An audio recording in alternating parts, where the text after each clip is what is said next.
EPS से अगर सुबह आई कैप पेपर ले तो लगता है। और अगर कैश फ्लो से आप सुबह ले ले, डायरेक्ट मेथड भी बीच में शामिल, तो 50% नंबर तो ले लोगे। और अगर आईएएस सेट में से ले ले तो, और अगर करेक्शन बैर में से ले ले तो, सेट में इक्विटी में से ले ले तो आधे नंबर तो आपके तैयार हैं। रह क्या गया? एनपीओ जो इस दफा आना है बस वो रह गया। बाकी मैंने जोर दूर लगा के आपसे पढ़वा लिया। एनपीओ ने वैसे आना है, प्रेशर से पढ़ लोगे। क्या ख्याल है? हैं जी, पिछली बार नहीं आया, लेकिन ये बता दूं, जो सोच के ये जाता है ना कि ये नहीं आया इस बार रहने दो, वो आईकैप भी सोच रहा होता है, बच्चा यही सोच के आ रहा होगा। जैसे पिछली बार बच्चे रेशो छोड़ के गए, आ गया, नहीं आएगा, आ गया। एनपीओ आ रहा था लगातार, ये जरूर आएगा, नहीं आया, तो फिर याद आई, नहीं वो नहीं आया, उसकी याद आई। किसकी? एनपीओ की। और किसकी? पेपर में बैठे हुए लोगों को। हैं, तो आपने ऐसा कोई रिस्क नहीं लेना, ठीक है? आप तो सब कुछ करके जाएंगे, है ना? करके जाएंगे ना? हैं, तो नेट डेबिटर्स, नेट डेबिटर्स को क्या स्कोर बनाया है इन्होंने? टोटल 158 बनाया हमने। नेट डेबिटर्स को यूज करेंगे और प्रोविजन को इग्नोर कर देंगे, ठीक है? ऑप्शन 2।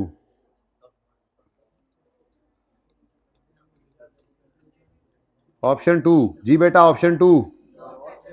ग्रॉस डेटर्स को यूज करेंगे, ग्रॉस डेटर्स को जैसे लिखवाया था वही लिखवा दो। कल वो आमद हो रही थी, आज वो नहीं हो रही, जरा बता दो मुझे, रटा भूल गया। ग्रॉस डेटर्स को वर्किंग कैपिटल में यूज कर लेंगे और प्रोविजन फॉर डाउटफुल डेट को भी नॉन कैश एडजस्टमेंट में, adjustment for non cash adjustment ज़्यादा शॉर्ट है, नॉन कैश एडजस्टमेंट्स में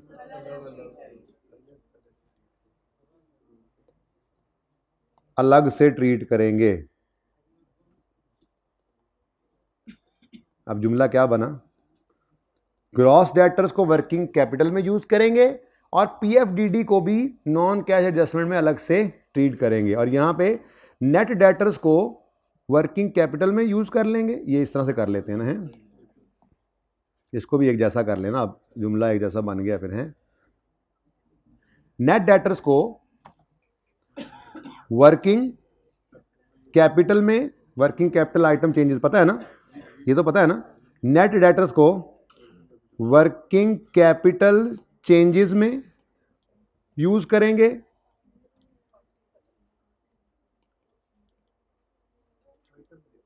ना चेंजेस, वर्किंग कैपिटल। अब ये तो तस्वीर बन के आपके पास चली जानी है ना, बोल।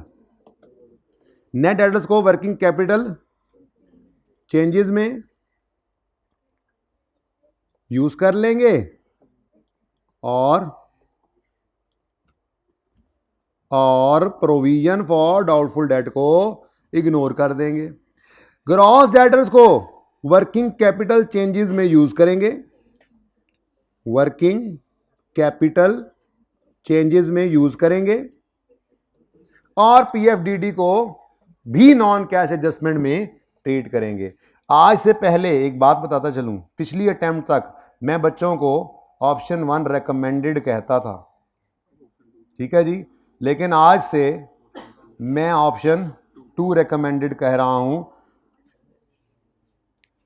Based on I cap solutions, ठीक है जी। आई कैप हर सॉल्यूशन के अंदर इसको अलग अलग दिखा रहा है, तो मैं उसके ट्रेंड को देखते हुए रेकमेंड करूंगा आपको कि अगर आपके पास डाटा हो किसका? प्रोविजन का, तो आप ऑप्शन 2 की तरफ जाइएगा, ये बेहतर रहेगा। ठहर जाऊं फोटोग्राफर, मैं कहता हूं कि एक ही बार फोटो बनाना फिर है रूल्स के लिए, क्योंकि यही वाला रूल इसके लिए भी तो है। तो नंबर 2 डायरेक्ट मेथड के अंदर भी इसका ट्रीटमेंट बता दूं। ओहो, मैंने तो एक सवाल भी डिस्कस करना था, खैर अभी है टाइम है। होमवर्क में 2 सवाल देने हैं ना आज, तो उसमें से एक कल करवाऊंगा और एक फिर कल भी होमवर्क में रहेगा, फिर एसएल। हाँ, एक्स्ट्रा क्लास को एक्स्ट्रा क्लास में देखेंगे, मैं एक्स्ट्रा क्लास को एक्स्ट्रा क्लास में प्लान करता हूँ। 2:30 बजे करेंगे इंशाल्लाह, जुम्मा भी है, 2:30 बजे शुरू करेंगे और फिर 3:55 तक। जमात आगे गई है 4:15 पे। ये तुसी रले हुए मौलवी साहब नाल, मौलवी साहब ने रलाया बल्कि तुसी नाल जी। अच्छा बेटा इधर देखें, सुने, अगर डायरेक्ट मेथड है तो हमने बैड डेट रिटर्न ऑफ को इग्नोर नहीं करना। क्यों नहीं करना? डेटर का लेजर बन रहा है, डेटर का लेजर बन रहा है, और प्रोविजन भी अगर है तो उसकी एंट्री पड़ेगी प्रोविजन, बल्कि प्रोविजन का लेजर भी ओपन कर लेना, चाहे प्रोविजन ना भी, ओपनिंग क्लोजिंग 0 हो जाएगा, चलो बैड एक्सपेंस तो बैलेंस ही निकलेगा। क्या कहा मैंने? मैंने ये कहा कि आपके सवाल में उसने लिख दिया बैड रिटर्न ऑफ है, तो आप क्या करना, प्रोविजन का लेजर ओपन कर लेना। तो एंट्री क्या करोगे प्रोविजन में? Bad return of debit, let's say 5 रुपए, और डेटर्स में क्रेडिट। मिसाल के तौर पे सवाल में प्रोविजन नहीं भी है तो कम से कम ये तो पता लग जाएगा कि बैड डेट एक्सपेंस जो पीएनएल में जाने वाली फिगर है, जो आपने बैलेंसिंग निकाली, जरा आपकी तरतीब सेम रहेगी। हालांकि जरूरत नहीं है बनाने की, लेकिन अब हर बार आप डायरेक्ट करें, बेशक करें, लेकिन मैं तो समझाने के लिए कह रहा हूं। और अगर बैड रिटर्न ऑफ के साथ साथ प्रोविजन भी दे दे तो प्रोविजन को भी आज ऑप्शन 1 वन कोई नहीं है, क्योंकि डेटर का लेजर कभी भी नेट पे नहीं बनता, डेटर का लेजर हमेशा ग्रॉस पे बनता है, प्रोविजन अलग होती है, बैलेंस शीट बनाते हुए उनको नेट कर देते हैं। ये मुसीबत हमें पड़ेगी जब हम बैलेंस शीट में देखेंगे और नेट डेटर्स पड़े होंगे और प्रोविजन अलग होगी और हमने लेजर बनाना होगा और हमने उनको अलग अलग करना होगा, तो करना पड़ेगा अलग अलग। ठीक है, बात समझ आई? तो इसका मतलब इसका मतलब क्या हुआ, रूल क्या बना, अगर डायरेक्ट मेथड के सवाल हों उनमें आपने बैड डेट रिटर्न ऑफ की जर्नल एंट्री करनी है, प्रोविजन डेबिट, डेटर क्रेडिट। और अगर प्रोविजन का डाटा गिवन हो तो प्रोविजन का लेजर भी बनाना है। स्पीकर डिग गया माइक डिग गया है। प्रोविजन का लेजर अलग बनाना है डेटर्स को, क्योंकि डेटर्स बेटा ग्रॉस पे बनते हैं, कभी भी नेट पे नहीं बने। तो उसूल लिखते हैं, कोशिश करते हैं जुम्मे से पहले ये उसूल भी हो जाए पूरा और एक सवाल भी डिस्कस हो जाए। आगे बढ़ते जाएं, ला इलाहा इल्लल्लाह। चलें जी नेक्स्ट, जोश खिताबत में बढ़ते जाएं। नूरा गांधी रियासी तो तेरे पता लगा सी। अच्छा 65 के अंदर जी, बोले क्या बोला मैंने, मुझे खुद याद नहीं रहा। हाँ, डायरेक्ट मेथड के सवालों में, जरा जुमला ऐसे, डायरेक्ट मेथड के सवालों में मैं जुमला दोबारा ऐसे लिखूं, चलो ठीक है। डायरेक्ट मेथड के सवालों में ना टीचर लिखा था तो इधर भी लिखेंगे, नकल पूरी जी। डायरेक्ट मेथड के सवालों में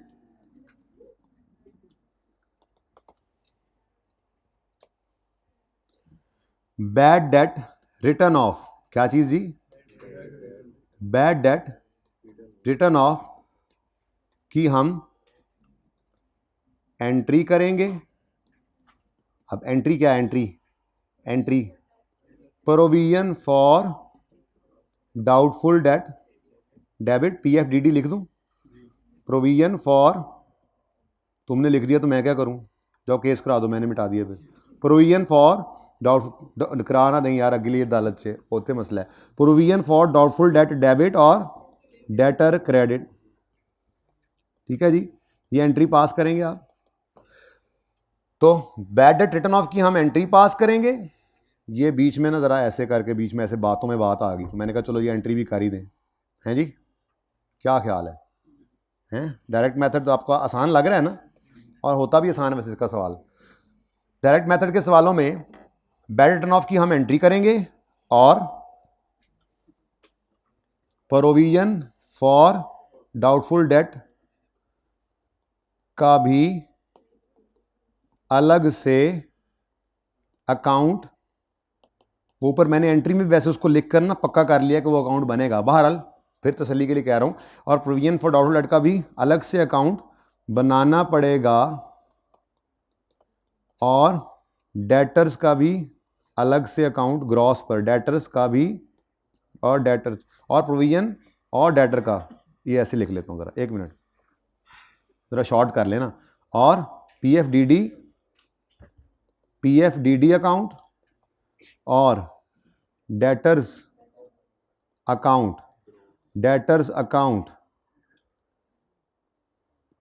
ग्रॉस, ये लिख देता हूं ग्रॉस, ठीक है ना, लिख ले यार, तनु की डेथ पैगी जी।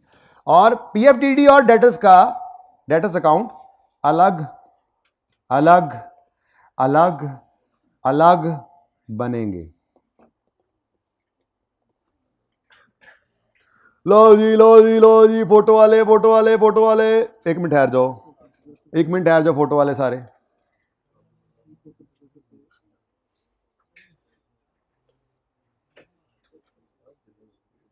आज नहीं, क्या आज नहीं?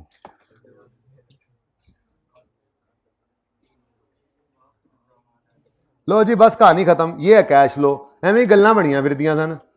ये नजर आ रहा है, ये इसको उसको नीचे ला के और थोड़ा जूम इन करूं, गुजारा कर लो। एक कोने वाले तस्वीर बना लाओ, मुझे दो नानी तस्वीर लाओ, दे ही दिता जे कहते नहीं हो जानी सर इतों, वापस से हुण शेयर कर लेना।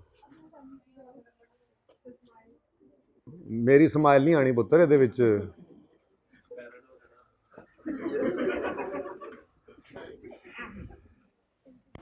शेयर कर लेना।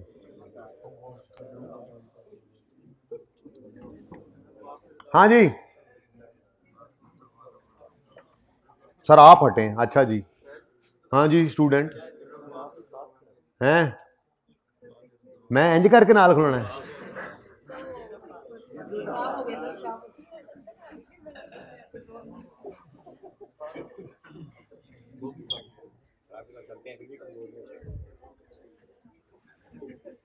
खुराकां चंगियां ने भैन।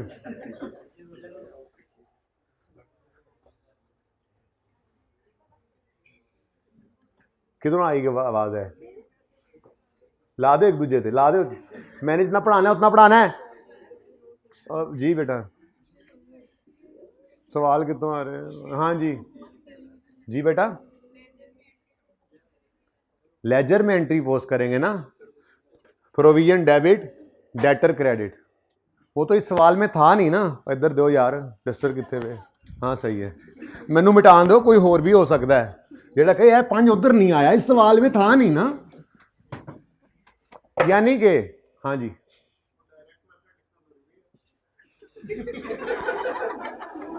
अच्छा वैसे ना वो वैसे ना मुझे पता है इसने सवाल क्यों किया, क्योंकि आज उमैर ने ऐसा कोई सवाल ही नहीं किया। हाँ जरूरी है नहीं नजर नहीं आ रहा कौन सा मेथड है, लेकिन पर्चे में लिख देना। हाँ मिलेंगे। फेल होने के तरीके नहीं सिखाता मैं, फेल होने के 999 तरीके। हाँ 120 लेक्चर्स में फेल होने का तरीका सीखिए। जावे शर्मा जी 120 मतलब 110 के आसपास ही हमने पढ़ना, यू नो।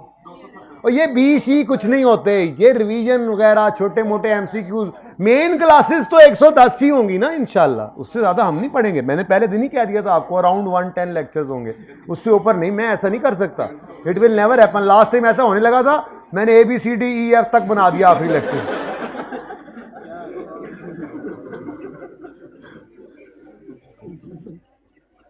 सच हुआ था ऐसे, लेकिन इस बार ऐसा नहीं हुआ क्योंकि साथ साथ ही हम भी ज्यादा करते गए हैं। छोटी मोटी चीजें आगे चली जाती हैं ना, वो रह जाती हैं जो अब नहीं छोड़ रहे, हम ज्यादातर कर रहे हैं साथ साथ ही। जी बेटा प्लीज चुप करें, चुप करें। अब चेक करें भला यह सवाल भला बनता है आपको होमवर्क देना? लेकिन अब मेरे से कौन पूछे ये बात, मैंने तो कर दिया इसको होमवर्क। अब देखो इसमें क्या है, PPE, investment property, stock in trade, prepayment, trade receivers, cash, share capital, share premium, opening retain earning negative, debit side पे लिख देना, कोई मसला नहीं है। Long term loan, trade payable, contract liability पुराना सवाल है, इसको मैं बदल नहीं पाया, मैं भूल गया, मैं अब बदल दूंगा। इस कॉन्ट्रैक्ट लायबिलिटी को पहले मैं चलो ब्रैकेट में ही लिख दो। ये बेसिकली क्या है, एडवांस फ्रॉम कस्टमर। क्या है ये असल में ना, ये असल में IFRS 15 का कॉन्सेप्ट है इस अटेम्प्ट तक IFRS 15 FAR 1 में ही होता था, फिर ये यहां से निकल के FAR 2 में चला गया। लेकिन ये सवाल उसी टाइम का, इसलिए कॉन्ट्रैक्ट लायबिलिटी उसने कुछ ज्यादा नहीं की लिखने वाली, पर आप लोगों को पता होना चाहिए क्योंकि आप लोगों ने IFRS 15 पढ़ा नहीं है, वो FAR 2 में पढ़ना है। इसको मैं ऐसे ही रहे हर दफा। खैर एडवांस रॉन्ग बल्कि करेक्शन कर ही लेनी चाहिए अगली बार के लिए।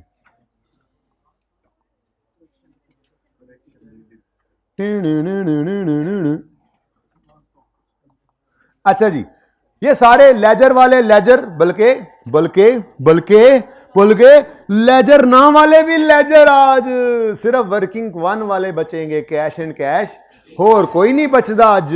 सब के सब लेजर्स में जाएंगे, सब के सब लेजर्स में जाएंगे, सब के जन्नत में जाएंगे इंशाल्लाह। ठीक है, तो अल्लाह ने हमारे लिए बनाई है जन्नत, मेरे लिए आपके लिए हमारे लिए बनाई है इंशाल्लाह। सब जाएंगे उसके फजल से ही जाएंगे, अपने हिसाब नाल नहीं, ओ चक्कर ही कोई नहीं जी। किधर ज़हन चला गया जी। हाँ जी बेटा, interest payable, tax payable, ledger बनेगा। करंट मैच्योरिटी इकट्ठी करोगे, ट्राई तो करना ही है ना। उसके बाद सेल, कॉस्ट ऑफ सेल, जब भी ये डायरेक्ट मेथड देगा ना, ये सारी इनकम स्टेटमेंट उसको कंप्लीट देनी पड़ेगी, मजबूरी है। अब जुनेद वाला सवाल चुप था, उसमें चुप के केस में बाय डिफॉल्ट मैंने कहा जो सिखाया वही करना है इनडायरेक्ट, उसमें हम कंफर्टेबल हो गए असल में। वैसे जिन्हीं गल्ला आज करती है ना, भी हो रहे हैं कंफर्टेबल, पर प्लीज ना खामोश हो तो आपने इनडायरेक्ट ही यूज करना है, ठीक है ना। अच्छा, से जीपी डिस्ट्रीब्यूशन एड मेरा 72% of sales were made on credit. What will you do? You will ignore this point, you will ignore this point. जी बेटा क्या करेंगे आप बताएं, आप बताएं क्या करेंगे। ये 72% सेल क्रेडिट में है तो 72% यहां पे लिखेंगे और कैश अलग लिखेंगे। आप लिख लेना, हम तो इग्नोर करेंगे, सारी सेल्स ही डेटर में फेंकेंगे। क्रेडिट है चाहे कैश है, हम तो टोटली लेते हैं, ignore. डेप्शन for the year is इतना, जो डिस्ट्रीब्यूशन और एडमिन में पड़ी है। थोड़ा ध्यान से देखो तो दोनों ने एक लेजर में जाना है, दोनों को इकट्ठा करके अलग करने की जरूरत ही नहीं पड़ेगी इंशाल्लाह। डिस्ट्रीब्यूशन में पड़ा है, डिस्ट्रीब्यूशन पड़ा है, ये थोड़ा सा हमें तंग ना कर दे शायद। अच्छा, income comprises of increase in fair value, rent receive, हाँ ऐसे भी करना है। During the year STL issued right share premium. एक तो हो गया ये सवाल।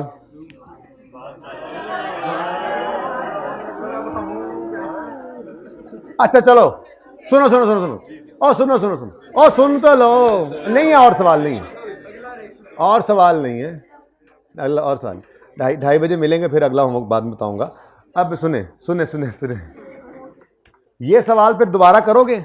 अच्छा वैसे देखो, अगर आप कभी 2 सवाल ले लो ना तो यकीन मानो कल आपका जो लेवल होगा ना इस टॉपिक में, अच्छा चलो एक कोई है ठीक है, लेकिन बात कर लें फिर रेशियोज की।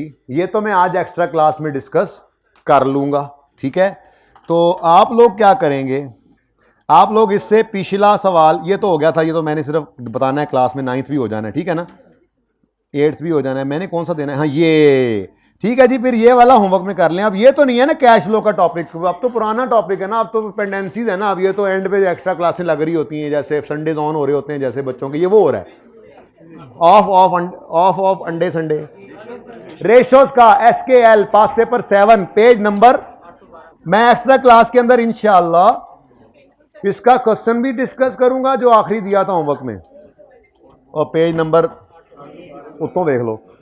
एक तो वो मैं आखिरी पास पेपर डिस्कस करूंगा, वर्टिकल हॉरिजॉन्टल एनालिसिस की डिस्कशन करूंगा, और हो सकता है SL वाले सवाल की डिस्कशन करूं।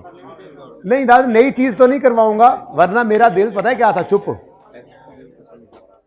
एक बार मेरा दिल हुआ डायरेक्ट मेथड वाला एक और सवाल जो होमवर्क में वो डिस्कस कर दूं, लेकिन वो ज्यादती होगी। डायरेक्ट मेथड आज करवाया है, नई चीज है, इसको कल ही करेंगे। कल मैं आपको ये सवाल हो सकता है खुद करवाऊं, जल्दी हो जाएगा ना क्योंकि आपने किया होगा। उसके बाद एक और सवाल भी करवा दूं, वो मैंने बताना है कल है। अभी तो मैं एक्स्ट्रा क्लास के अंदर जो आखिरी इसका पास पेपर है वो डिस्कस करूंगा। इसमें एक चीज़ पेंडिंग है बड़ी इंपॉर्टेंट, वर्टिकल और हॉरिजॉन्टल एनालिसिस, वो करूंगा। जो MCQs इसमें आते हैं या जो थ्योरी आती है वो डिस्कस करूंगा, और ऐसे काम करूंगा जो पर्चे में आने हैं। तो वो आप लोग काइंडली ले लीजिएगा क्लास, या फिजिकली या ऑनलाइन, क्योंकि वो क्लास छोड़ने वाले खुद को 46 47 पे देखते हुए नज़र आ रहे होंगे, क्योंकि वही चीज़ें पर्चे में आती हैं। तो अपने रिस्क के ऊपर छोड़िएगा क्लास, बेहतर है फिजिकली ले लीजिएगा। अल्लाह हाफिज़।